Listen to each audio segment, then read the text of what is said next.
ಲೈಫಲ್ಲಿ ಒಂದಷ್ಟು ವರ್ಷಗಳಾದಮೇಲೆ ಒಂದು ದೊಡ್ಡ ರಿಯಲೈಸೇಷನ್ ಆಗುತ್ತೆ. ಅದು ಏನಪ್ಪ ಅಂದರೆ, ಎಷ್ಟು ದುಡಿದು ಎಷ್ಟು ಸಂಪಾದನೆ ಮಾಡಿದ್ರೆ ಏನು ಬಂತು, ಆರೋಗ್ಯ ಚೆನ್ನಾಗಿರಬೇಕು ಅಂತ. ಬಟ್ ಸ್ವಲ್ಪ ಲೇಟಾಗಿ ನಾವು ರಿಯಲೈಸ್ ಮಾಡ್ಕೊಳ್ತೀವಿ ಆರೋಗ್ಯ ಎಷ್ಟು ಇಂಪಾರ್ಟೆಂಟ್ ಅನ್ನೋದನ್ನು. ಇನಿಷಿಯಲ್ ಸ್ಟೇಜಿಂದ, ಅದರಲ್ಲೂ ಮಕ್ಕಳ ಒಂದು ಬೆಳವಣಿಗೆ ಸ್ಟೇಜಲ್ಲಿ ಇದೆಯಲ್ಲ, ನಾವು ತಂದೆ ತಾಯಿಯಾಗಿ ನೋಡ್ಕೊಳ್ಳೋದ್ರ ಜೊತೆಗೆ ಅವ್ರ ಮನಸ್ಸಿನಲ್ಲೂ ಅದರ ಇಂಪಾರ್ಟೆನ್ಸ್ನ, ಆ ಒಂದು ಬೀಜವನ್ನು ಬಿತ್ತೋದು ತುಂಬ ಇಂಪಾರ್ಟೆಂಟ್ ಆಗುತ್ತೆ. ಸಣ್ಣ ಪುಟ್ಟ ಏಲ್ಮೆಂಟ್ಸ್ಗಳು, ಒಂದು ಸಣ್ಣ ಜ್ವರ, ಸಣ್ಣ ಕೆಮ್ಮು, ನೆಗಡಿ, ಇದೆಲ್ಲದಕ್ಕೂ ನಮಗೆ ಒಂದಷ್ಟು ರೀತಿಯ ಮೆಡಿಸಿನ್ಗಳಿದೆ. ಯಾವುದು ಸರಿಯಾದದ್ದು, ಹೇಗೆ ತಗೊಳ್ಬೇಕು, ಲಾಂಗ್ ಟರ್ಮಲ್ಲಿ ಅದು ನಮಗೆ ಸೈಡ್ ಎಫೆಕ್ಟ್ ಇಲ್ಲದೆ ಇರೋ ಹಾಗೆ ಹೇಗೆ ಜೀವನ ಮಾಡಬೇಕು, ಇದೆಲ್ಲ ವಿಚಾರಗಳನ್ನ ಇವತ್ತು ನಾವು ತಿಳ್ಕೊಳ್ಳೋಣ. ಬಿಫೋರ್ ದಟ್ ನಮ್ಮ ಕಾರ್ಯಕ್ರಮಕ್ಕೆ ಯೋಗಾತ್ಮ ಶ್ರೀಹರಿ ಅವರನ್ನ ಸ್ವಾಗತ ಮಾಡೋಣ. ನಮಸ್ಕಾರ, ಹೇಗಿದ್ದೀರಾ? ತುಂಬ ಚೆನ್ನಾಗಿದೆ. ಆರೋಗ್ಯ ಇವಾಗ ತುಂಬ ಚೆನ್ನಾಗಿದೆ, ಯಾವಾಗಿಂದನೂ ಚೆನ್ನಾಗೇ ಮೇಂಟೈನ್ ಮಾಡಿದ್ದೀರಾ? ಯಾವಾಗಲಾದರೂ ರಿಪೆಂಟೆನ್ಸ್ ಆಗಿತ್ತು, ಅಯ್ಯೋ ನಾನು ಹೀಗೆ ಮಾಡಬಾರ್ದಾಗಿತ್ತು, ಇವಾಗ ಅದಕ್ಕೆ ನನಗೆ ಸ್ವಲ್ಪ ಕಾಲು ನೋವಾಯಿತು, ಸ್ವಲ್ಪ ತಲೆನೋವಾಯಿತು, ಆ ಥರ ಏನಾದರೂ ಅನಿಸಿದೆಯಾ? ಗಾಡಿ ತೊಗೊಂಡ್ಮೇಲೆ ಎಲ್ಲ ಪ್ಯಾಕೇಜಸ್ಗೂ ರೆಡಿ. ಓಕೆ. ಹಾಗೆ ಬಾಡಿ ಇದ್ಮೇಲೆ ಎಲ್ಲ ಪ್ಯಾಕೇಜಸ್ಗೂ ರೆಡಿ. ಇವಾಗಂತ ನಾವು ನೋಡೋದಾದರೆ ಒಂದು ಸಣ್ಣ ಕೆಮ್ಮು ನೆಗಡಿನೂ ಪದೇ ಪದೇ ಬರುತ್ತೆ. ಮಕ್ಕಳಿಗಿರಲಿ ದೊಡ್ಡವ್ರಿಗಿರಲಿ ಪದೇ ಪದೇ ಹುಷಾರು ತಪ್ಪು ಬೀಳ್ತಾರೆ, ಮೆಡಿಸಿನ್ ತಗೊಳ್ತಾನೆ ಇರ್ತಾರೆ. It's like round the clock medicine ಮೇಲೆ ಡಿಪೆಂಡ್ ಆಗಿರೋ ಹಾಗಿದೆ. ನಿಮ್ಮ ಒಪಿನಿಯನ್ ಏನದ್ರ ಬಗ್ಗೆ? ಚಿಕ್ಕ ವಯಸ್ಸಿನಲ್ಲಿ ಅಭ್ಯಾಸ ಮಾಡಿಸ್ಬಿಟ್ಟಿದ್ದೀವಿ. ಏನು? ಒಂಚೂರು ಜ್ವರ ಬಂದರೆ, ಒಂಚೂರು ಕೆಮ್ಮಾದರೆ ನಾವು ಗಾಬರಿ ಆಗಿಬಿಡ್ತಾ ಇದ್ದೀವಿ. ಹಿಂದೆ ಒಂದು ಜನ್ರೇಷನ್ ಹಿಂದೆ ಅಂದರೆ ನನ್ನ ತಾಯಿ, ನಮ್ಮ ಅಜ್ಜಿ ಅವರೆಲ್ಲ ಆರಾಮದಲ್ಲಿ ಮನೇಲಿ ಏನಿದೆಯೋ ಅದನ್ನೇ ಮಾಡ್ತಾಯಿದ್ರು. ಅವ್ರಿಗೆ ಕೆಮ್ಮಿಗೇನು, ನೆಗಡಿಗೇನು, ಜ್ವರ ಬಂದ್ರೇನು, ತಲೆನೋವು ಬಂದ್ರೇನು, ಈ ಸಾಧಾರಣದ ಕಾಯಿಲೆಗಳು ಅಂತ ಹೇಳ್ತೀವಿ. ಅದು ಬೆಳಿಗ್ಗೆ ಬಂದು ಸಂಜೆ ಹೊರಟೋಗುವಂಥದ್ದು. ಇದಕ್ಕೆ ಏನು ಮಾಡಬೇಕು ಅಂತ ಅವ್ರಿಗೆ ಗೊತ್ತಿರ್ತಿತ್ತು. ನಮಗೆ ಗೊತ್ತಿಲ್ಲ. ನಮ್ಮ ಜನ್ರೇಷನ್ನಿಂದ ಅದು ಡಿಜನ್ರೇಟ್ ಆಗೋಕ್ಕೆ ಶುರು ಆಯ್ತು ಆ ವಿದ್ಯೆ. ಹಾಗಾಗಿ ಇವತ್ತು ಎಲ್ಲರಿಗೂ ಕೂಡ rest doctor, rest medicine, rest hospital ಅಂತ ಇದೆ. ಆ ಕಲ್ಚರ್ ಬಂದ್ಬಿಟ್ಟಿದೆ. ಯಾಕೆಂದರೆ ಗೊತ್ತಿಲ್ಲ ಮನೆಯವ್ರಿಗೆ ಯಾರು. ಗೊತ್ತು ಮಾಡೋವಂಥದ್ದು ನಮ್ಮ ಡ್ಯೂಟಿ ಇವತ್ತು. ಮನೆ ಬೆಳಗ್ಗೆಯಿಂದ ಸಂಜೆವರೆಗೂ ಬಳಸ್ತಾನೇ ಇದ್ದೀವಿ. ಅಡುಗೆ ಮನೆ ಪದಾರ್ಥಗಳು ಬಳಸ್ತಾ ಇದ್ದೀವಿ. ನೆಲದ ಮೇಲಿರುವಂತಹ ಗಿಡ ಬಳ್ಳಿಗಳು ಇದನ್ನೆಲ್ಲ ನೋಡ್ತಾನೆ ಇದ್ದೀವಿ. ನಮಗೆ ಮೆಜಾರಿಟಿ ಅದರ ಹೆಸರು ಕೂಡ ಗೊತ್ತಿಲ್ಲ. ಆ ಪದಾರ್ಥ ಗೊತ್ತಾಗೋದು ಬೇರೆ, ಅದರ ಹೆಸರು ಗೊತ್ತಿಲ್ಲ, ಅದರ ಉಪಯೋಗಗಳು ಗೊತ್ತಿಲ್ಲ. ಗೊತ್ತು ಮಾಡೋವಂಥದ್ದೇ ಇವತ್ತಿನ ನಮ್ಮ ಡ್ಯೂಟಿ. ಓಕೆ. ಸೊ ಅದು ಎಲ್ರಿಗೂ ಗೊತ್ತಾಗೋದು ಅಂತ ಹೇಳಿದ್ರೆ, ನೀವು ಹೇಳಿದ್ರಿ ಗಿಡ ಬಳ್ಳಿಗಳಿರುತ್ತೆ, ಅಡುಗೆ ಮನೆಯಲ್ಲೇ ಇರುತ್ತೆ ಅಂತ. ಸ್ಪೆಸಿಫಿಕ್ ಆಗಿ ಇದಕ್ಕೆ ಇದು ಅಂತ ನಮಗೆ ಯಾರು ತಿಳಿಸ್ಕೊಡ್ತಾರೆ? ಯಾರು ತಿಳಿಸ್ಕೊಟ್ರೆ ತಾನು ಗೊತ್ತಾಗುತ್ತೆ? ತಿಳಿಸ್ಕೊಡ್ತಾರೆ. ನಮ್ಮಲ್ಲಿ ತುಂಬ ಜನ ಕೃಷಿ ಮಾಡಿದ್ದಾರೆ ಇದ್ರ ಮೇಲೆ. ಅಂದರೆ ಒಂದು ಜನರೇಷನ್ ಹಿಂದಿನವರು ಆಸಕ್ತಿ ಇಟ್ಕೊಂಡು, ಅವ್ರು ಯಾರೋ ಡಾಕ್ಟರ್ಸ್ ಅಲ್ಲ, ಆದರೆ ಡಾಕ್ಟರ್ಗಿಂತ ಅನುಭವಸ್ಥರು ಇವರು. ಈಗ ಹಳೆ ಕಾಂಪೌಂಡರ್, ಹೊಸ ಡಾಕ್ಟರ್ ಅಂತ ಹೇಳ್ತೀವಲ್ವ. ಕಾಂಪೌಂಡರ್ಗೆ ಅನುಭವ ಇದೆ, ವಿಷಯನೂ ಗೊತ್ತಿದೆ, ಅನುಭವನೂ ಇದೆ. ಆ ಥರದ್ದು ತುಂಬ ಜನಕ್ಕಿದೆ. ಅದರಲ್ಲಿ ನಮ್ಮ ಜೊತೆಲಿರೋವಂಥವ್ರು ಪ್ರಕಾಶ್ ಅಂತ. ನಂಗೆ 15 ವರ್ಷದ ಮುಂಚೆ ಪರಿಚಯ, ಯೋಗಕ್ಕೆ ಬರ್ತಾಯಿದ್ರು. ಆಸಕ್ತಿ ನನಗೂ ಅವ್ರಿಗೂ. ನಾನೇನಾದರೂ ಯೋಗ ಮಾಡಿಸಿದ್ರೆ ಇದನ್ನು ಈ ಗಿಡದಲ್ಲಿ ಇದನ್ನ ವಾಸಿ ಮಾಡ್ಬೋದಲ್ವಾ, ಈ ಎಲೆಯಲ್ಲಿ ವಾಸಿ ಮಾಡ್ಬೋದಲ್ವಾ, ಈ ಪದಾರ್ಥ ಬಳಸಿದ್ರೆ ವಾಸಿ ಮಾಡ್ಬೋದಲ್ವಾ ಅಂತ ನಾನು ಅವ್ರನ್ನ ಋಷಿ ಥರ ನೋಡೋಕ್ಕೆ ಶುರು ಮಾಡಿದೆ. ಯಾಕೆಂದರೆ ನನಗೆ ಅವ್ರಿಗೆ ಹೋಲಿಕೆ ಆಗ್ತಾಯಿತ್ತು. ನಾನು ಯೋಗ ಮಾಡಿಸ್ತಾ ಇದ್ದದ್ದು ಆ ಔಷಧಿಗಳು ಬದಲಾಗಿ ಅಂತ. ಅವರು ಎಲ್ಲರೂ ಯೋಗ ಮಾಡೋಕ್ಕಾಗಲ್ಲ, ಎಲ್ಲರೂ ಸೂರ್ಯ ನಮಸ್ಕಾರ ಮಾಡೋಕ್ಕಾಗಲ್ಲ, ಎಲ್ಲರೂ ಪ್ರಾಣಾಯಾಮ ಮಾಡೋಕ್ಕಾಗಲ್ಲ, ಆದರೆ ಮನೆ ಗಿಡಗಳೇ ಇದೆ ಅಲ್ವಾ ಅಂತ ತುಂಬ ಚರ್ಚೆಗಳ ನಂತರ ನಾನು ಅವ್ರನ್ನ ಒಪ್ಕೋತಾ ಇದ್ದೆ. ಅವರು ಚರ್ಚೆಗಳ ನಂತರ ನನ್ನನ್ನು ಒಪ್ಕೋತಾ ಇದ್ದರು. ಹಾಗಾಗಿ ನಮ್ಮಿಬ್ಬರಲ್ಲಿ ಒಂದು ಒಳ್ಳೆ ಬಾಂಧವ್ಯ ಇದೆ. ಅವರೊಂದು ಋಷಿ, ತಪಸ್ವಿ. ಒಂದು ಸಣ್ಣ ವಿಷಯ ತಗೊಂಡ್ರೆ ತನ್ನ ಮೇಲೆ ತನ್ನ ಪ್ರಯೋಗ ಮಾಡ್ಕೋತಾರೆ.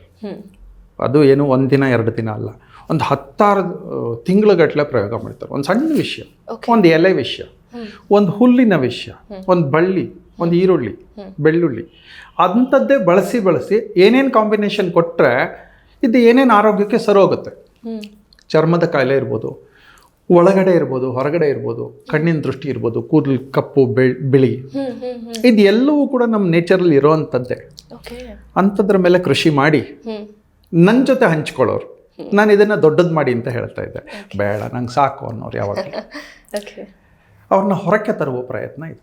ನನ್ನದು ಇನ್ನೊಂದು ಪ್ರಶ್ನೆ, ಈಗ ಕೆಲವು ಡಾಕ್ಟರ್ಸ್ ಸರ್ಟಿಫೈಡ್ ಅಂತ ಇರ್ತಾರೆ. ನೀವು ಹೇಳಿದ್ರೆ ಇವರು ಡಾಕ್ಟರ್ ಅಂತ ಹೇಳೋದಕ್ಕಾಗಲ್ಲ, ಆದರೆ ಇದರ ಪ್ರಾಕ್ಟೀಸ್ ಮಾಡಿದ್ದಾರೆ ಅಂತ. ಅಂದರೆ ಇದನ್ನು ಹೇಗೆ ನಾವು ಅಥೆಂಟಿಕೇಟ್ ಮಾಡ್ಕೊಳ್ಳೋದು, ಹೇಗೆ ನಮ್ಮ ಪಾಯಿಂಟ್ ಆಫ್ ವ್ಯೂ ನಮ್ಮ ಆಡಿಯನ್ಸ್ದು? ಇದನ್ನು ಮೆಡಿಸನ್ ಆಗಿ ಕೊಡ್ತಾ ಇಲ್ಲ, ಇನ್ಫಾರ್ಮೇಷನ್ನು ಮೆಡಿಸನ್ ಆಗಿ ಅಲ್ಲ, ಇದನ್ನು ಬಳಸಿ ಒಳ್ಳೇದಾಗತ್ತೆ ಅಂತ ಅಷ್ಟೇ ಹೇಳೋದು. ಓಕೆ. ಸಪೋಸ್ ಅದನ್ನ ಬಳಸಿದ್ರೆ ಕೆಟ್ಟದಾಗತ್ತಾ ಅಂದರೆ ಇಲ್ಲ, ಖಂಡಿತ ಇಲ್ಲ. ಸೊ ಹಾಗಾಗಿ ಬಳಸಬಹುದು. ಇದನ್ನೇ ನಾಟಿ ವೈದ್ಯಕೀಯ ಪದ್ಧತಿ ಅಂತ ಹೇಳ್ತೀವಿ. ಇವತ್ತಿನ ನಮ್ಮ ಟ್ಯಾಬ್ಲೆಟ್ಸ್ ಇದೆ. ಎಸ್. ಟ್ಯಾಬ್ಲೆಟ್ಟು ಪೌಡರ್ಡ್ ಫಾರಮ್ ಅಥವಾ ಲಿಕ್ವಿಡ್ ಫಾರಮ್ ಅಥವಾ ಟ್ಯಾಬ್ಲೆಟ್ ಫಾರಮ್ ಅಲ್ಲಿ ಬರ್ತಾ ಇದೆ. ಹೌದು. ಇದರ ಎಕ್ಸ್ಟ್ರಾಕ್ಟ್ಸ್ ಎಲ್ಲಿಂದ ಬರ್ತಾ ಇದೆ? ಇದು ಎಲ್ಲ ಗಿಡಮೂಲಿಕೆಗಳೇ ಆಗ್ಬೇಕು. ಓಕೆ. ಭೂಮಿ ಮೇಲಿರುವಂಥದ್ದನ್ನೇ ಬಳಸಿ ಮಾಡಬೇಕು. ಇದು ಹಸಿರು, ಅದು ಹಸಿರು ಅಲ್ಲ ಅಷ್ಟೇ. ಇದು ಎಲ್ಲವೂ ಸೇಮ್. ಬಳಸಬಹುದು. ಬಳಸಿದ್ರೆ ಅನಾನುಕೂಲ ಆಗದೇ ಇರುವಷ್ಟು ಅವರು ಕೃಷಿ ಮಾಡಿದ್ದಾರೆ, ಇದ್ರ ಮೇಲೆ ತಪಸ್ ಮಾಡಿದ್ದಾರೆ. ಅಂದರೆ ಇದನ್ನ ಎಷ್ಟು ಬಳಸಬಹುದು, ಬಳಸಿದ್ರೆ ಏನೇನಾಗುತ್ತೆ, ನೆಗೆಟಿವ್ ಆದರೆ ಅವರು ಪ್ರಿಸ್ಕ್ರೈಬು ಮಾಡಲ್ಲ, ಅವರು ಹೇಳೋದು ಇಲ್ಲ. ಓಕೆ. ಸೊ ಫಸ್ಟ್ ಅವ್ರ ಮೇಲೆ ಅವ್ರು ಎಕ್ಸ್ಪೆರಿಮೆಂಟ್ ಮಾಡ್ಕೊಂಡು ಅವರ ಮನೆಯವ್ರ ಮೇಲೆ, ಅವ್ರು ಗೊತ್ತಿರೋ ಅಂಥವ್ರ ಮೇಲೆ ಪ್ರಯೋಗ ಮಾಡಿ ಮಾಡಿ ಮಾಡಿ ಒಂದು 25-30 ವರ್ಷದ ಕೃಷಿ ಇದೆ. ಅವ್ರು ಹೇಳೋದ್ರಲ್ಲಿ ಅಥೆಂಟಿಸಿಟಿ ಇದೆ. ತಗೊಳ್ಳೋದು ಬಿಡೋದು ನಮಗೆ ಬಿಟ್ಟಿದ್ದು. ಆದರೆ ಆ ವಿದ್ಯೆ ಸಾಯಬಾರ್ದು ಅನ್ನೋ ಒಂದು ನನ್ನ ಉದ್ದೇಶ ಅಷ್ಟೇ. ಖಂಡಿತ. ಆ ವಿದ್ಯೆ ಮನೆ ಮದ್ದು ಅವ್ರು ಬಿಟ್ಬೇಡ. ಒಂದು ಜನರೇಷನ್ ಹಿಂದೆ ನನ್ನ ಅಜ್ಜಿ ಅಂತಂದರೆ ಅವ್ರಿಗೆಲ್ಲವೂ ಗೊತ್ತಿರ್ತಿತ್ತು. ಮನೆಯಲ್ಲಿ ಬಳಸುವ ಪದಾರ್ಥಗಳನ್ನೇ ಬಳಸಿ ಅವರು ಆರೋಗ್ಯ ಚೆನ್ನಾಗಿ ಇಟ್ಕೊಳ್ಳೋದು ಹೇಗೆ ಅಂತ ಗೊತ್ತಿತ್ತು. ಇದೆಲ್ಲವೂ ಹೀಟ್ ರಿಲೇಟೆಡ್, ಕೋಲ್ಡ್ ರಿಲೇಟೆಡ್ ಅಷ್ಟೇ ಮೆಜಾರಿಟಿ ಇರೋದು. ಓಕೆ. ಅಂದ್ರೆ ಬಾಡಿ ಟೆಂಪರೇಚರ್ಸ್. ಹೌದು. ಓಕೆ. ಸೊ ಹೀಸ್ ನನ್ನ ದೃಷ್ಟಿಯಲ್ಲಿ I can authenticate him. Whatever he is telling he's true. ಯಾಕೆಂತಂದರೆ ಅವರು ಅದರ ಮೇಲೆ ಕೃಷಿ ಮಾಡಿದ್ದಾರೆ, ಪ್ರಯೋಗಗಳು ಮಾಡಿದ್ದಾರೆ, ಅದರಲ್ಲಿ ಅನುಭವ ಬಂದಿದೆ, ಒಳ್ಳೆಯದಾಗಿದೆ. Thank you so much for introducing him to us. ಏಕೆಂದರೆ ಎಲ್ಲರೂ ಆರೋಗ್ಯದಲ್ಲಿ ಜೀವನ ಮಾಡಬೇಕು, ಬದುಕಬೇಕು, ನೆಮ್ಮದಿಯಾಗಿ ಬದುಕಬೇಕು ಅನ್ನೋದೇ ನಮ್ಮ ಚಾನಲ್ನ ಐಡಿಯಾಲಜಿ. ನಾವು organic living, organic food, healthy living and ಕರೆಕ್ಟಾದ ಥಾಟ್ ಪ್ರಾಸೆಸ್ ಇದೆಲ್ಲದರ ಸುತ್ತಾನೆ. ಅಂದರೆ ಒಂದು ನೆಮ್ಮದಿಯಾಗಿ ಬದುಕಬೇಕು ಅಂದರೆ ಏನು ಬೇಕೋ ಆ ವಿಚಾರಗಳನ್ನೇ ಕೊಡಬೇಕು ಅನ್ನೋ ಐಡಿಯಾಲಜಿ ಇಟ್ಕೊಂಡಿರುವಂತಹ GSS ಮಾಧ್ಯಮಕ್ಕೆ ಅದ್ಭುತವಾದ ವ್ಯಕ್ತಿ ಪರಿಚಯ ಮಾಡಿಕೊಡ್ತಾ ಇದ್ದೀರಾ. Thank you so much. ಇನ್ನು ನಾವು ಅವರಿಂದ ಒಂದಷ್ಟು ವಿಚಾರಗಳನ್ನ ಕೆದಕಿ ನಮ್ಮ ಆಡಿಯನ್ಸ್ಗೆ ಕೊಡೋ ಪ್ರಯತ್ನ ಮಾಡ್ತೀವಿ. ಪ್ಲೀಸ್ ಕೊಡಿ. ಎಲ್ಲರಿಗೂ ಅನುಕೂಲಗಳಿರಲ್ಲ, ಎಲ್ಲರಿಗೂ ತುಂಬ ಬುದ್ಧಿವಂತಿಕೆನೂ ಇರಲ್ಲ, ಎಲ್ಲರಿಗೂ ಅಫೋರ್ಡಬಿಲಿಟಿ ಇರಲ್ಲ. ಹೊಸ ಮೆಡಿಸನ್ಗಳನ್ನು ತಗೊಳ್ಳಿಕ್ಕೆ ತುಂಬ ಮಾರಣಾಂತಿಕವಾದ ಕಾಯಿಲೆಗಳು ಬಂದಾಗ ಅಫೋರ್ಡಬಿಲಿಟಿ ತುಂಬ ಜನಕ್ಕಿರಲ್ಲ. ಅದರಲ್ಲೂ ನಮ್ಮ ದೇಶದಲ್ಲಿ ಒಂದು 70-80% ಜನಕ್ಕಿಲ್ಲ. ಅಂಥವ್ರು ಇದನ್ನು ಬಳಸಬಹುದು.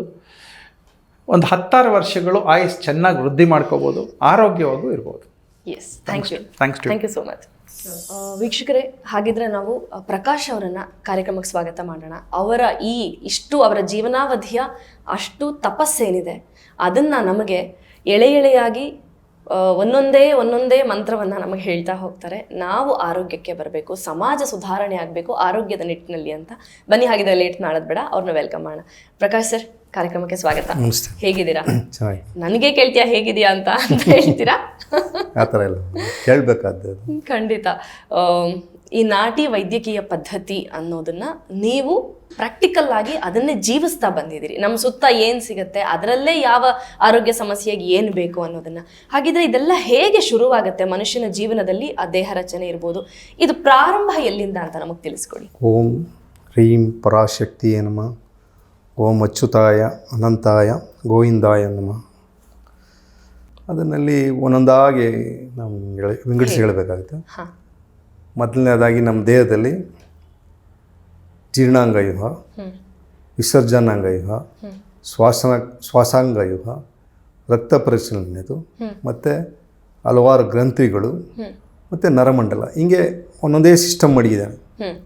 ಆ ಒಂದೊಂದೇ ಸಿಸ್ಟಮಲ್ಲೂ ಕೆಲವರಿಗೆ ಬೈ ಬರ್ತ್ ಹಲವಾರು ನ್ಯೂನತೆ ಬರ್ಬೋದು, ಮತ್ತು ವೈರಸ್ಸಿಂದ ಬರ್ಬೋದು, ಮತ್ತು ಬೇರೆ ಕಾರಣಗಳಿರ್ಬೋದು, ಧೂಳಿರ್ಬೋದು, ಹೊಗೆ ಇರ್ಬೋದು, ಇನ್ನೊಂದು ಇರ್ಬೋದು.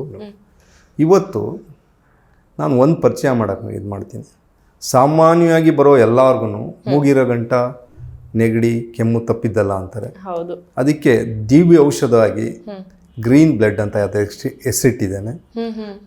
ಒಂದು 4-5 ಸೊಪ್ಪಿಂದ ಅದನ್ನು ತೋರಿಸಿ ಅದನ್ನು ನಿಮಗೆ ಯಾವ ರೀತಿ ಅದನ್ನು ಬಳಸಬೇಕು ಅನ್ನೋದು ಹೇಳ್ತೇನೆ. ನಾವೆಲ್ಲ RBC ಕೇಳಿದ್ವಿ, ಕೆಂಪು ರಕ್ತ ಕಣ ಅಂತ. ನೀವು ಗ್ರೀನ್ ಬ್ಲಡ್ನ ಇಂಟ್ರೊಡ್ಯೂಸ್ ಮಾಡ್ತಾ ಇದ್ದೀರಾ, ತುಂಬ ಇಂಟ್ರೆಸ್ಟಿಂಗ್ ಆಗಿದೆ, ಹೇಳಿ ಸರ್. ಇದು ದೊಡ್ಡವ್ರಿಗಾಗಲಿ ಮಕ್ಕಳಿಗಾಗಲಿ ಇನ್ನು ಪೂರ್ವಿಕರೆಲ್ಲ ಬಳಸಿರೋದೆ. ಈ ಜ್ಞಾನ ನಾನು ಈಗೇನು ಹಂಚ್ತಾ ಇದ್ದೀನಿ ಅದು ನಮ್ಮ ಪೂರ್ವಿಕರೆಲ್ಲ ಮಾಡ್ತಾ ಬಂದಿದ್ದೀನಿ. ಅದನ್ನು ನಶಿಸೋಗದೆ ಇದ್ದಂಗೆ ಹಲವಾರು ಅದ್ರ ಮೇಲೆ ನಮ್ಮ ಇವ್ರು ಹೇಳ್ದಂಗೆ ಅದ್ರ ಮೇಲೆ ಬೇರೆಯವ್ರ ಮೇಲೆಲ್ಲ ರಿಸರ್ಚ್ ಮಾಡಿ ಮತ್ತು ನಾನು ಶಾಲೆಗೆ ಬರೋ ಯೋಗ ಶಾಲೆಗೆ ಬರೋ ಅಂಥವ್ರಿಗೆ ಮತ್ತು ನಮ್ಮ ಸ್ನೇಹಿತರಿಗೆ ಅವ್ರ ಮಕ್ಕಳಿಗೆಲ್ಲ ಕೊಟ್ಟು ಸಕ್ಸಸ್ 100% ಉಂಟು. No side effect. ಇನ್ನೂ ಇದ್ರ ಜೊತೆಗೆ ಬೇರೆ ಏನೇನು ತೊಂದರೆ ಬರುತ್ತೆ ಅದನ್ನೆಲ್ಲ ನಿವಾರಣೆ ಮಾಡುತ್ತೆ. ಸದ್ಯಕ್ಕೆ ಅದರಿಂದ ಉಪಯೋಗನ ಬರೀ ಶೀತ ಕೆಮ್ಮು ಬಗ್ಗೆ ಮಾತ್ರ ನಾನು ಅದು ತಿಳಿಸ್ಕೊಡೋಕೆ ಇಷ್ಟಪಡ್ತೀನಿ. ಖಂಡಿತ ಸರ್. ಮೊದಲನೇದಾಗಿ ಯಾವ ಸೊಪ್ಪು ಬಗ್ಗೆ ಹೇಳ್ತೀರಿ? ಇದು ಒಂದೆಲ್ಗ ಅಂತ, ಇದನ್ನು ಬ್ರಾಹ್ಮಿ ಅಂತಲೂ ಹೇಳ್ತಾರೆ ನಮ್ಮ ಇದರಲ್ಲಿ. ಇದು ನೀರಿರೋ ಜಾಗದಲ್ಲಿ ಸಿಗುತ್ತೆ. ಇದು ಒಂದು ಪ್ರಭೇದ, ನಾಟಿ ಥರ ಆಗುತ್ತೆ. ಇದು ಈಗ ಅದೇ ಥರದ್ದು, ಇದೂ ಒಂದೆಲ್ಗಾನೆ. ಇದೂ ಎಲ್ಲ ಕಡೆ ಕಮಲದ ಎಲೆ ಬರುತ್ತಲ್ಲ ಆ ಟೈಪ್ ಇದೆ, ಆ ಕಮಲ ಟೈಪ್ ಇದೆ. ಇದು ಬ್ರೈನ್ ಥರ ಇದೆ. ಮೇಯ್ನ್ ಆಗಿ ಇದು ಇದಾಗಲಿ ಆ ಎಲೆ ಆಗಲಿ ಸ್ವಲ್ಪ ಇದು ನನಗೆ ಪೂರ್ತಿಯಾಗಿರೋ ಸಿಕ್ಕಿಲ್ಲ. ಇದು ಒಂದೆಲ್ಗ ನೋಡಿ ಈಗಿದೆ. ಇದು ರೆಗ್ಯುಲರ್ ಆಗಿ ನಮಗೆ ಸೊಪ್ಪಿನ ಅಂಗಡಿಗಳಲ್ಲಿ ಹೋದ್ರೆ ಸಿಗುವಂತದ್ದು, ನೀವು ಫಸ್ಟ್ ತೋರಿಸಿದ್ದು. ಹೌದು ಹೌದು ಹೌದು. ಸೊ ಎರಡೂ ಒಂದೆಲಗಾನೇನಾ? ಹೌದು, ಬ್ರಾಹ್ಮಿ ಸೇಮ್. ಇದು ಮಿದಲ್ ಹೇಗಿದೆ ಅದೇ ರೀತಿ ಇರುತ್ತೆ ಎರಡೂ ನೋಡಿ. ಓಕೆ, ಮಿದ್ಲಿದ್ದಂಗೆ ಇರುತ್ತೆ. ಬ್ರೈನ್ ಹೆಂಗ್ ಬರುತ್ತೆ ಅದೇ ರೀತಿಯಲ್ಲಿ ಇರುತ್ತೆ. ಇದನ್ನು ಒಂದೇ ಅದಕ್ಕೆ ಔಷಧಿಗಾಗಲ್ಲ ಅಂತ ಹೇಳಿದ್ದೀನಿ. ಸದ್ಯಕ್ಕೆ ನಾನೀಗ ಶೀತಕ್ಕೆ ಸಂಬಂಧಪಟ್ಟಿದ್ದಕ್ಕೆ ಇದು ರಾಮಬಾಣ ಥರ ಕೆಲಸ ಮಾಡುತ್ತೆ. ಈ ಒಂದೇ ಗಿಡ ಹಲವಾರು ಕಾಯಿಲೆಗಳಿಗೆ ಆಗುತ್ತೆ. ಈ ಒಂದೆಲಗಾನ ಹೇಗೆಲ್ಲ ಬಳಸಿ ಸೇವನೆ ಮಾಡಬೇಕು? ಇವಾಗ ಇದು ಏನು ಕೆಮ್ಮು ಶೀತ ಬಂತು ಅನ್ಕೊಳ್ಳಿ, ಇವಾಗ ಇದರ ವಿಧಿ ಹೇಗೆ ಇದನ್ನ ತಗೊಳಕ್ಕೆ ಸೇವಿಸೋದು? ಇದನ್ನ ಒಂದೇ ಸೊಪ್ಪನ್ನು ತಗೊಳ್ಳೋದಕ್ಕಿಂತ ನಾನು ಇದು ಮಾಡಿರೋ ಪ್ರಕಾರ 4 ಸೊಪ್ಪುಗಳನ್ನ ಪರಿಚಯ ಮಾಡ್ತೀನಿ. ಆ 4 ಸೊಪ್ಪನ್ನು ಎಷ್ಟು ಪ್ರಮಾಣದಲ್ಲಿ ತಗೋಬೇಕು, ಹೇಗೆ ಮಾಡ್ಕೋಬೇಕು, ಹೇಗೆ ತಗೋಬೇಕು ಅನ್ನೋದನ್ನ ಹೇಳ್ತೇನೆ. ಖಂಡಿತ ತೋರಿಸಿ. ಒಂದೆಲಗ ಎರಡು ರೀತಿಯದ್ದು. ಇದು ಗಣಿಕೆ ಸೊಪ್ಪು ಅಂತ ಸಾಮಾನ್ಯವಾಗಿ ಎಲ್ಲರಿಗೂ ಗೊತ್ತಿರುತ್ತೆ. ಇದು ಈ ರೀತಿ ಇದರಲ್ಲಿ ಕಾಯಿ ಬಿಡುತ್ತೆ, ಇದು ಹಣ್ಣಾಗುತ್ತೆ ಮುಂದೆ. ಅದು ಕಪ್ಪಗೆ ಟರ್ನ್ ಆಗುತ್ತಲ್ವಾ? ಒಂದು ಸ್ವಲ್ಪ ಈ ನೇರಳೆ ಹಣ್ಣು ಬಣ್ಣ ತರನೂ ಬರುತ್ತೆ, ಚಿಕ್ಕ ಚಿಕ್ಕದು. ಸೇಮ್ ಕಪ್ಪಗೆ ಆಗುತ್ತೆ ಮತ್ತೆ ನೇರಳೆ ಬಣ್ಣಕ್ಕೂ ಆಗುತ್ತೆ. ಕರೆಕ್ಟ್. ಇದು ಎರಡನೇ ಸೊಪ್ಪು. ಇದು ಒಂದೇ ಥರದಕ್ಕೆ ಬರೋದಿಲ್ಲ, ಹಲವಾರು ಉಪಯೋಗ ಬರುತ್ತೆ. ಕೆಮ್ಮು ಶೀತ ಬಾಧೆ ದೇಹನ ಉಷ್ಣತೆಯಲ್ಲಿ ಇಡೋದು ಇದಕ್ಕೂ ನಂಬರ್ 1 ಪ್ಲೇಸ್ ಇದೆ. ಇದು ಎಲ್ಲಿ ಸಿಗುತ್ತೆ ಗಣಿಕೆ ಸೊಪ್ಪು? ಗಣಿಕೆ ಸೊಪ್ಪು ಸಾಮಾನ್ಯವಾಗಿ ಈ ನಿಮ್ಮ ಹಳ್ಳಿಗಾಡಲ್ಲಿ ಸಿಗುತ್ತೆ. ಇಲ್ಲ ಅಂತಂದ್ರೆ ಸೊಪ್ಪಿನವ್ರು ಯಾರು ಮಾಡ್ತಾರೆ ಅವ್ರಿಗೆ ಹೇಳಿದ್ರೆ, ನಾನು ನೋಡಿರೋ ಹಾಗೆ ರೋಡ್ ಸೈಡ್ ಅಲ್ಲೆಲ್ಲ ತುಂಬಾ ಬೆಳೆಯುತ್ತಲ್ವಾ? ಬೆಳೆಯುತ್ತೆ, ಆದ್ರೆ ಅಲ್ಲಿ ನೀವು ತಗೊಳಕ್ ಆಗದಿರೋಷ್ಟು ನಿಮ್ಗೆ ಬೇಕಾಗಿರೋಷ್ಟು ಸಿಗೋದಿಲ್ಲ.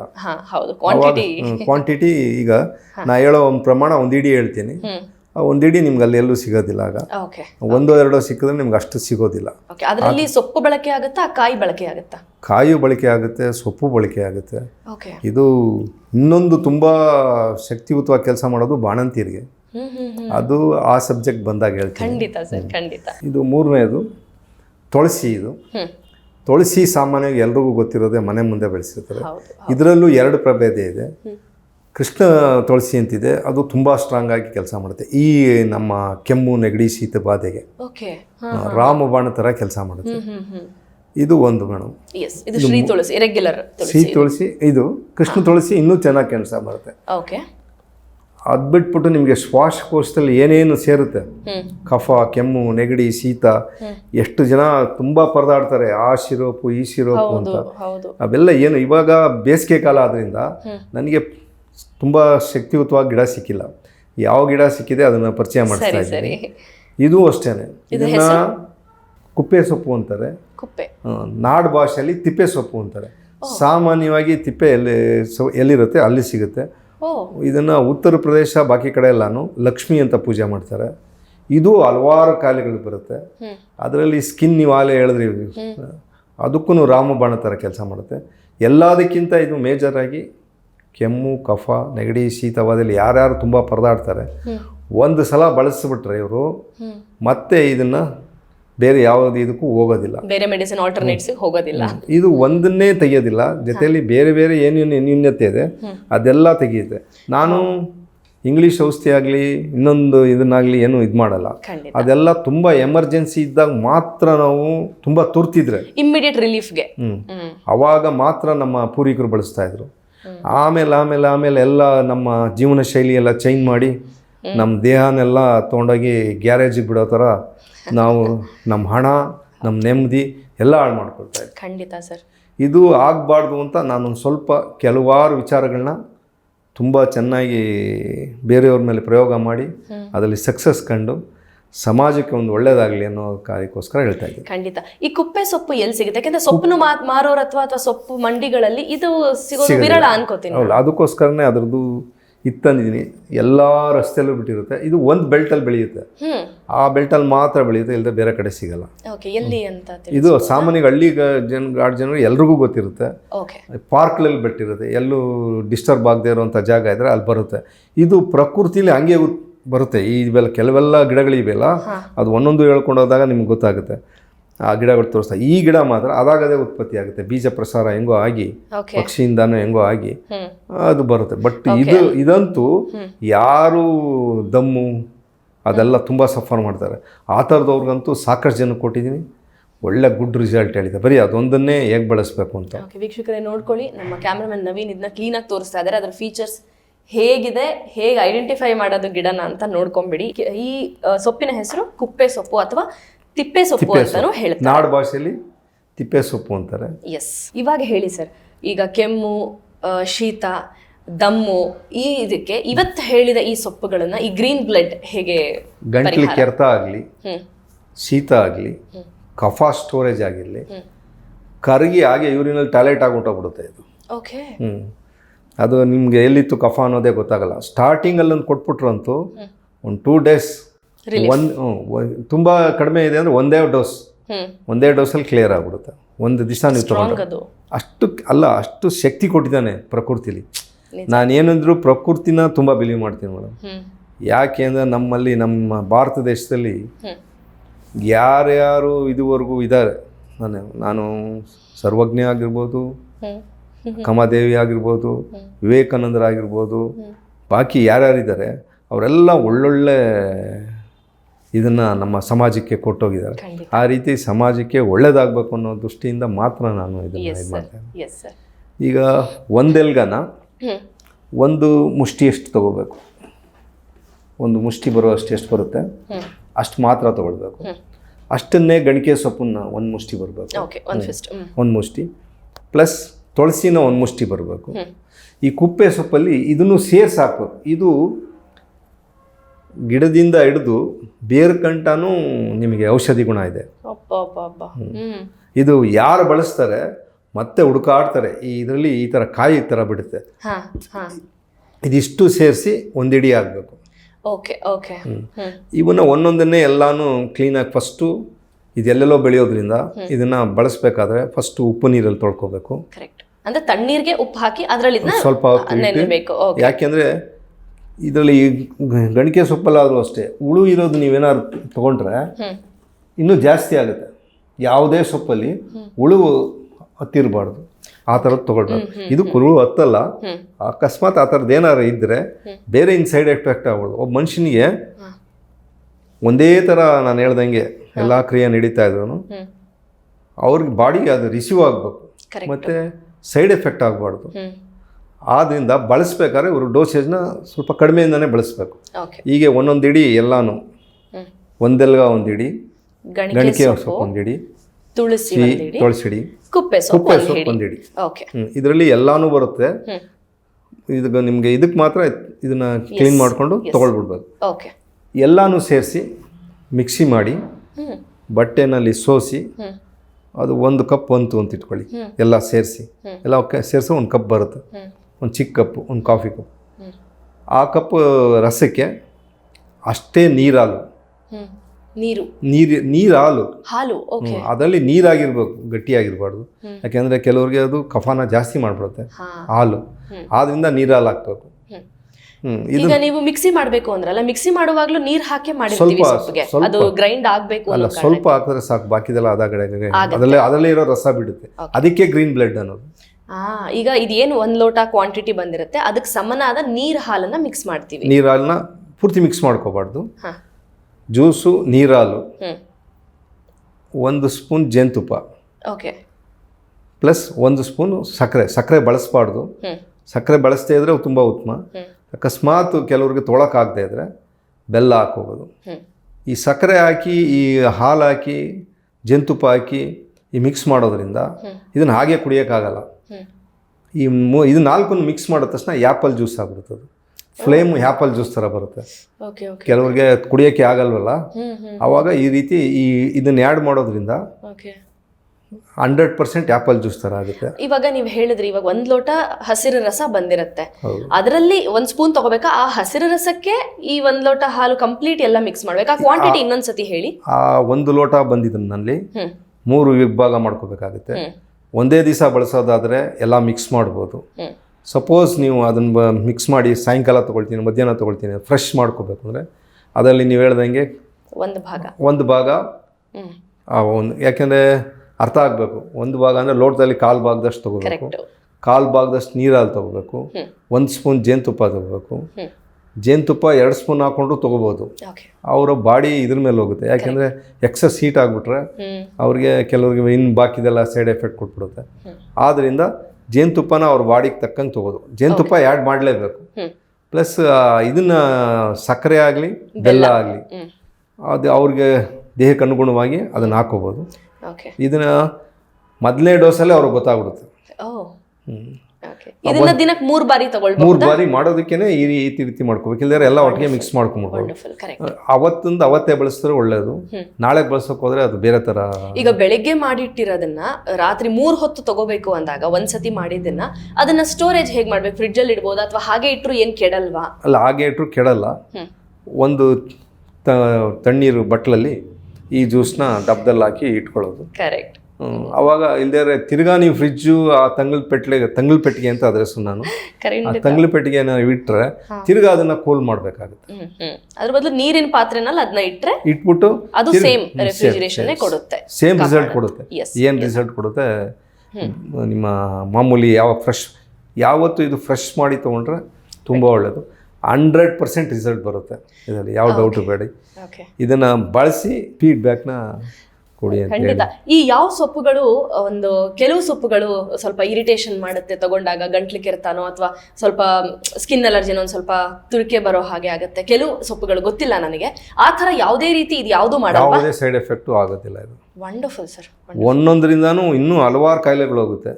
ಸದ್ಯಕ್ಕೆ ಈಗ ನಾನು ಬರೀ ಶೀತದ ಬಗ್ಗೆ ಮಾತ್ರ ಹೇಳಿದ್ದೀನಿ, ಪರಿಚಯ ಮಾಡಿದ್ದೀನಿ. ಬಟ್ ಗಿಡ ತಗೊಳ್ಬೇಕಾದ್ರೆ ಇದು ಸಾಮಾನ್ಯವಾಗಿ ಎಲ್ಲ ಜೀರಿಗೂ ಗೊತ್ತಿರುತ್ತೆ. ಗಣಿಕೆ ಸೊಪ್ಪು, ಕರೆಕ್ಟ್, ಒಂದೆಲಗ ತುಂಬಾ ಪ್ರಚಲಿತ, ತುಳಸಿ ಗೊತ್ತೇ ಕೃಷ್ಣ, ಇದರಲ್ಲಿ ಕೃಷ್ಣ ತುಳಸಿ ಹಾಕೋಬೇಕು, ಕಪ್ಪುದು. ಇದೊಂದು ಗೊತ್ತಿರೋದಿಲ್ಲ. ಇದರಲ್ಲಿ ಪರ್ಟಿಕ್ಯುಲರ್ ಗಿಡ, ಈ ಗಿಡದ್ದು ಎಲ್ಲಾನು ಆಗುತ್ತೆ. ಬೇರು, ಕಾಂಡ, ಇದೊಂದನ್ನೇ ತುಂಬಾ ಶ್ವಾಸಕೋಶದ ಯಾರಿಗೆ ತೊಂದರೆ ಇರುತ್ತೆ, ಉಸಿರಾಟ ಹೇಳ್ದಿ ಬಂದ್ಬಿಡುತ್ತಲ್ಲ ಚಳಿ ಟೈಮಲ್ಲಿ. ಈ ಟೈಮು ನಾವು ಈಗ ತಾರೀಕೇನು 23 ಫೆಬ್ರವರಿ, ತುಂಬಾ ಬಿಸಿಲೈತೆ. ಈ ಟೈಮಲ್ಲಿ ಈ ಗಿಡಗಳು ಸಿಗೋದು ಕಷ್ಟ. ಸ್ವಲ್ಪ ಮಳೆಗಾಲದಲ್ಲಿ ಬಾಕಿ ಅಂತೆ ಚೆನ್ನಾಗಿ ಬರುತ್ತೆ. ಅವಾಗ ಈ ಬೇರನ್ನ ತೊಳೆದ್ಬಿಟ್ಟು ಇಲ್ಲಿಂದ ಪೂರ್ತಿ ಕಾಂಡನ ಜಜ್ಜಿ, ಬರೀ ಇದೊಂದನ್ನೇ ಅವ್ರು ಬಳಸಿದ್ದೆ ಆದರೆ, ಇದೊಂದೇ ಸೊಪ್ಪ ಗಿಡನೇ ಸಾಕು, ಅವ್ರು ಬಳಸಿದ್ದಾರೆ. ಅವ್ರಿಗೆ ತುಂಬಾ ಜಾಸ್ತಿ ಇರೋರಿಗೆ 100% ರಿಸಲ್ಟ್ ಸಿಗುತ್ತೆ. ಇದು ನಮ್ಮ ದೇಶದಲ್ಲಿ ಇದನ್ನ ಕೆಲವು ಕಡೆ, ಅದನ್ನ ಫಸ್ಟ್ ಹೇಳಿದ್ದೀನಿ, ಉತ್ತರ ಪ್ರದೇಶ ಕಡೆ ಎಲ್ಲ ದೇವರು ಅಂತ ಮನೆಯಲ್ಲಿ ತುಳಸಿ ಗಿಡ ಹೆಂಗೆ ಪೂಜೆ ಮಾಡ್ತಾರೆ ಹಂಗೆ ಪೂಜೆ ಮಾಡ್ತಾರೆ. ಇದನ್ನು ಬೇರೆಯವರು ನಮ್ಮ ದೇಶಕ್ಕೆ ಬಂದು ಏನೇನೋ ಕೊಳ್ಳೆ ಹೊಡ್ಕೊಂಡು ಹೋದ್ರು ಅಂದ್ರು, ಆದ್ರೆ ಈ ಸಿರಿ ಸಂಪತ್ತನ್ನು ಮಾತ್ರ ಯಾರು ತಗೊಂಡು ಹೋಗಕ್ ಆಗೋದಿಲ್ಲ ಅನ್ಸುತ್ತೆ ಬಹುಶಃ, ಕರೆಕ್ಟಾಗಿ ಬಳಸ್ಕೊಂಡಿದ್ದಾದ್ರೆ. ಇಲ್ಲ ಮೇಡಮ್, ಇದನ್ನ ಈಗ ನಮ್ಮ ಹೊಸ ರೀತಿ ಜೀವನ ಶೈಲಿ ಬಂದಾಗಿಂದ ನಾವೆಲ್ಲ ತಪ್ಪು ಮಾಡ್ತಾ ಇದ್ದೀವಿ. ದೇಹಕ್ಕೆ ಬ್ಯಾಡದೇ ಇರೋದನ್ನೇ ನಾವು ಸೇರಿಸ್ತಾ ಇದ್ದೀವಿ. ಅದು ಈಗ ಸಬ್ಜೆಕ್ಟ್ಗೆ ಬೇಕಿಲ್ಲ. ಯಾಕೆಂದರೆ ನಾವು ಆ ಜೀವನ ಶೈಲಿ ಚೇಂಜ್ ಮಾಡ್ಕೊಳ್ಳದೆ ಹೋದರೆ ನಮ್ಮ ಆರೋಗ್ಯನ ಪರಿಪೂರ್ಣ ಮಾಡೋಕ್ಕಾಗೋದಿಲ್ಲ. ಯಾವಾಗಲೂ ಗ್ಯಾರೇಜಿಗೆ ಬಿಡಲೇಬೇಕಾಗುತ್ತೆ. ಮಾಡಿ ಅದ್ಭುತವಾದ ಮಾತು ಹೇಳಿದ್ವಿ sir. Thank you so much. ಮುಂದಿನ ಸಬ್ಜೆಕ್ಟ್ಗಳನ್ನ ಮುಂದಿನ ಎಪಿಸೋಡ್ಗಳಲ್ಲಿ ನಾವು ಮತ್ತೆ ಮಾತಾಡೋಣ. ಧನ್ಯವಾದಗಳು. ನಮಸ್ತೆ. ನೋಡಿದ್ರಲ್ಲ ವೀಕ್ಷಕರೇ, ಎಷ್ಟು ಇಂಪಾರ್ಟೆಂಟು ನಮ್ಮ ಸುತ್ತನೇ ಇರುವಂತಹ ಗಿಡ ಗಂಟೆಗಳಲ್ಲಿ ಸಿಗುವಂತಹ ಆರೋಗ್ಯಕರ ವಿಚಾರಗಳು ಎಷ್ಟಿರುತ್ತೆ ಅಂತ.